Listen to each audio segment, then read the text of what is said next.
আসসালামু আলাইকুম প্রিয় দর্শক, আজ আমি কথা বলবো আমাদের এই অন্তর্বর্তীকালীন সরকারের সবচেয়ে গুরুত্বপূর্ণ এবং প্রভাবশালী উপদেষ্টাদের একজন জনাব মাহফুজ আলম এবং তার কিছু কর্মকাণ্ড নিয়ে। উপদেষ্টার মতো পদে থেকে এই ধরনের কর্মকাণ্ড করাটা শোভন কিনা এটা নিয়ে আমার বিভিন্ন সময় সন্দেহ হয়েছে এবং সেগুলো আমি গোপন রাখিনি। আমি সেগুলি প্রকাশ্যেই বলেছি, আপনাদের সঙ্গে শেয়ার করেছি। আমার কাছে মনে হয়েছে এই কাজগুলি উনি ঠিক করছেন না, অন্ততপক্ষে এই পদে থেকে তো নয়ই। তার সর্বশেষ যে নমুনা দেখতে পেলাম আমরা বিজয় দিবস উপলক্ষে, বিজয় দিবসের রাতে উনি একটা লম্বা স্ট্যাটাস দিয়েছেন ওনার ভেরিফাইড ফেসবুকে, এবং সেই স্ট্যাটাসটা দিয়ে 2 ঘন্টার মাথায় উনি আবার সেটাকে তুলেও নিয়েছেন।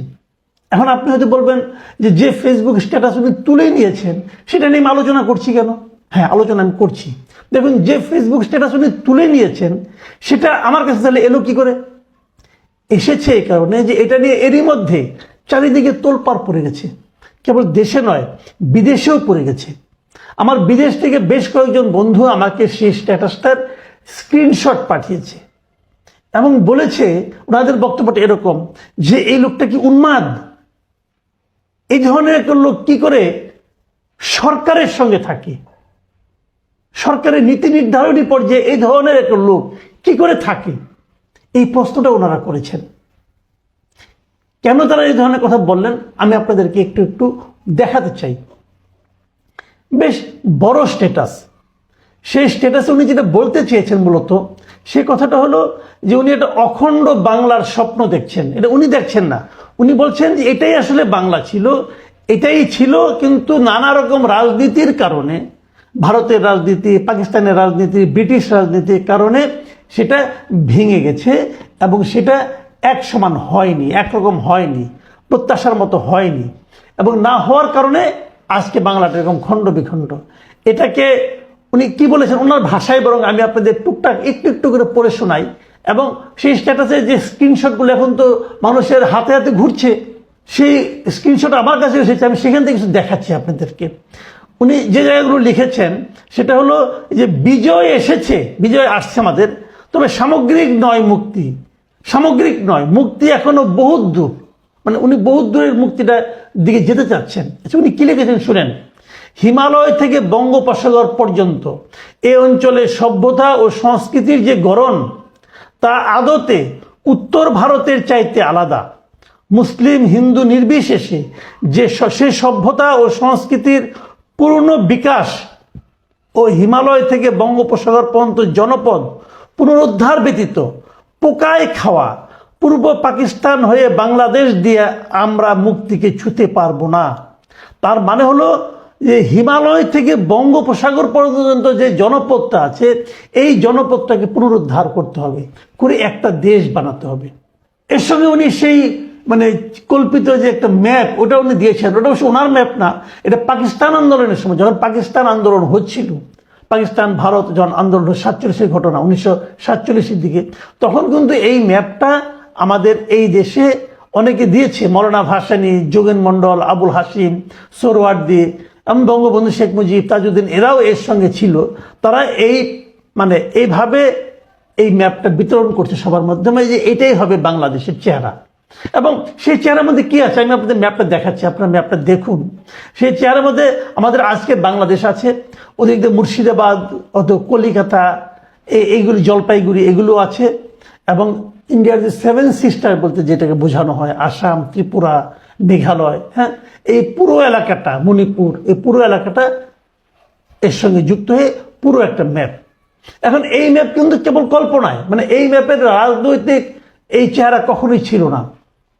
এখন মাহফুজ আলম বলছেন যে এই ম্যাপটা আগে একবার দেওয়া হয়েছিল, সোহরাওয়ার্দী সাহেবরা দিয়েছিলেন, ভাসানী ছিলেন, ওনারা দিয়েছিলেন। সেই ম্যাপটা বলছে যে এটা যতদিন পর্যন্ত অর্জিত না হবে ততদিন পর্যন্ত নাকি পুরোপুরি মুক্তি আসবে না। তো এই ধরনের কথা আমরা আগেও শুনেছি, আরও অনেকে এই ধরনের কথা বলেছেন, অনেক ভারতীয় অনেক নেতা, অনেকে মানে অখণ্ড বঙ্গের কল্পনা করেছেন, কিন্তু সেটা কিন্তু আমাদের বাংলাদেশ কিংবা ইন্ডিয়া কারোর মধ্যে কিন্তু সেটা গৃহীত হয়নি। কেউ সেটাকে কিন্তু বাস্তবে রূপ দেওয়ার কথা ভাবেও নি এবং সেটা যথাযথ বলে বলেও নি। কারণ বললে পরে কি হয়, রাষ্ট্রীয় যে সার্বভৌমত্ব সেখানে কিন্তু নানা ধরনের প্রশ্ন আসে। কাজেই সেটা আপনারা কতটা শোভন অথবা এ ধরনের একটা গুরুত্বপূর্ণ পদে থেকে সেটা নিয়ে কিন্তু আলোচনা আছে। আমি আরও ওনার স্ট্যাটাস থেকে আরও একটু পড়ি।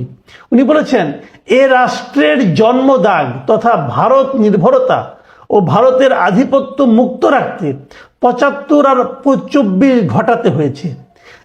দুই ঘটনার ব্যবধান ৫০ বছর, কিন্তু আদতে কিছুই পরিবর্তন হয়নি। আমরা ভূগোল ও বন্দোবস্তে আটকা পড়ে গিয়েছি। এবং উনি আরেক জায়গায় লিখেছেন শেষ দিকে এসে নিয়ে, যে মনে রাখতে হবে দক্ষিণ এশিয়ায় আশরাফ মুসলিমদের ভূমি পাকিস্তান, ব্রাহ্মণ্যবাদী হিন্দুদের ভূমি ভারত, আর হিন্দু মুসলিম দলিত নির্বিশেষে নিপীড়িত মজলুম মানুষের ভূমি বাংলাদেশ। তাই বাংলাদেশকে এ খাঁচা থেকে বেরোতেই হবে।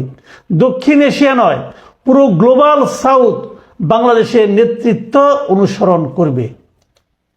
এই হলো ওনার কল্পনা এবং ওনার চিন্তা। এবং শেষে উনি যেভাবে শেষ করেছেন সেটা হলো ২৪ কেবল শুরু, শেষ বিন্দু নয়। এই অভ্যুত্থানের নেতৃত্ব জানেন তাদের লড়াই অসমাপ্ত।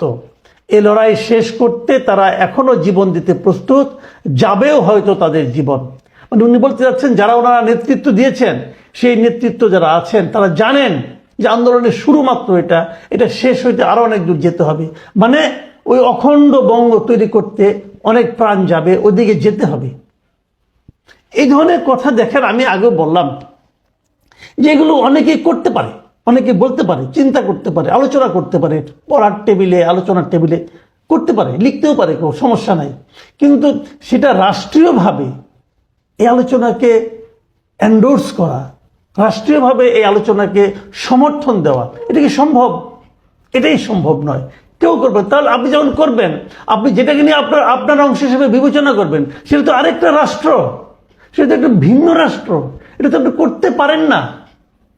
এমনকি আপনি যখন সরকারে থাকেন, আপনি যখন সরকারের নীতি নির্ধারণী পর্যায়ে থাকেন, তখন তো আপনি আরো পারেন না।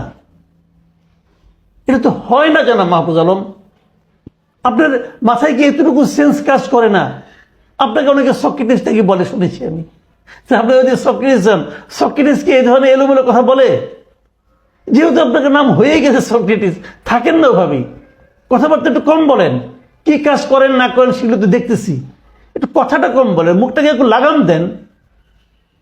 আপনারা তো সবাইকে বাতিল করে দিচ্ছেন, কেউ কিছু বোঝে না, সব আপনারা বুঝেন। একটা প্রবাদ আছে বুঝছেন, এটা হলো এই ঢাকা ইউনিভার্সিটির বিখ্যাত একজন টিচার হুমায়ুন আজাদ বলেছিল যে এক বইয়ের পাঠক সম্পর্কে সতর্ক থাকতে হবে। আপনাদের পড়া কিন্তু খুবই একমুখী।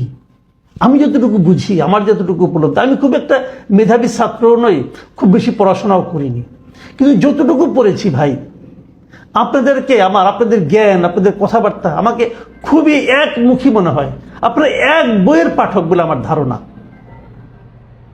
আপনাদের নিয়ে সতর্ক থাকা উচিত। আপনি দেখেন একটা কথা, আমি আর একটা কথা বলি, যদি এটাই আপনার উদ্দেশ্য হয়, এটাই আপনার বক্তব্য হয়, এটা যদি আপনার বিশ্বাস হয়, তাহলে এই স্ট্যাটাসটা দেওয়ার ২ ঘন্টার মধ্যে উঠাই নিলেন কেন?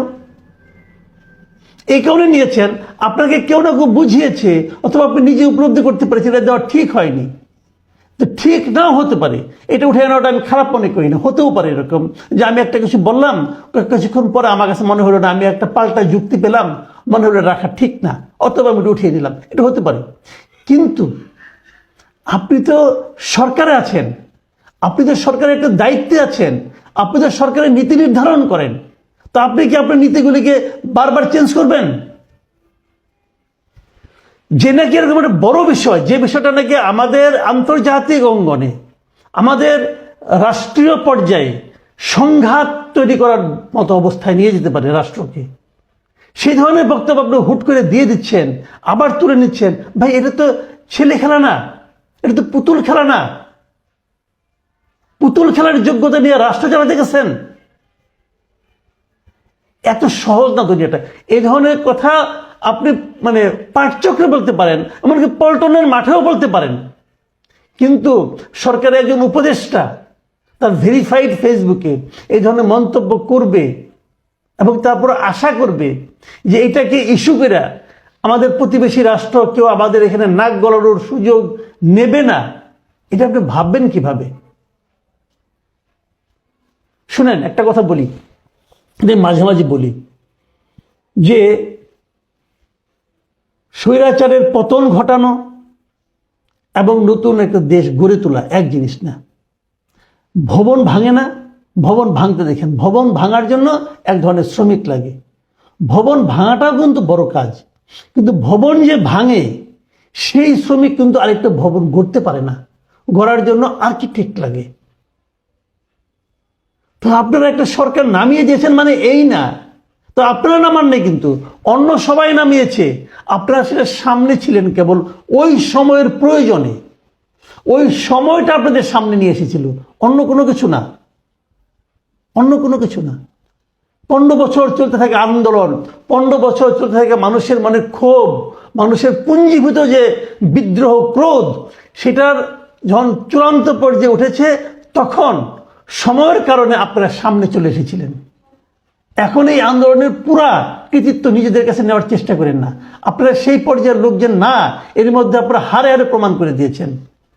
আপনারা মেবি ওই ভবন ভাঙার শ্রমিক, বাট আরেকটা ভবন তৈরি করার স্থপতি আপনারা হতে পারবেন না। এটা চেষ্টা করার জন্য অনেক অভিজ্ঞতা লাগে, অনেক শিক্ষা লাগে, এক বইয়ের জ্ঞান দিয়ে হয় না। আমরা খুবই দুর্ভাগ্যের মধ্যে আমরা আছি যে এদেরকে আমরা মাথার উপর বসিয়েছি। এটা আমাদের জাতির দুর্ভাগ্য। হুটহাট কথা বলে দিল একটা, বলে দিয়ে আপনি জানেন এটার আন্তর্জাতিক পর্যায়ে এটা কি প্রতিক্রিয়া হতে পারে, আপনি বলবেন 2 ঘন্টাতে উঠিয়ে দিয়েছি। আর ভাই 2 ঘন্টায় দুনিয়া শেষ হয়ে যায়। 2 ঘন্টার অর্থ বুঝেন? এর আগেও তো এরকম অনেক কিছু আপনারা করেছেন, লাভ দিয়ে যে করে ফেলেছেন যে বিরাট কিছু হয়ে গেল। এত সহজ না ভাই দুনিয়াটা। আমি আশা করব যারা আছেন উপদেষ্টা মণ্ডলে তাদের মাথায় রাখতে হবে যে সতর্ক হয়ে কথা বলাটা কেবল যোগ্যতা নয়, কেবল ভদ্রতা নয়, একই সঙ্গে এটা না করলে পুরো জাতিকে আপনারা বিপদের মুখে ঠেলে দেবেন, সেই অধিকার আপনাদের কেউ দেয়নি। প্রিয় দর্শক, এখন এ পর্যন্তই। আল্লাহ হাফেজ।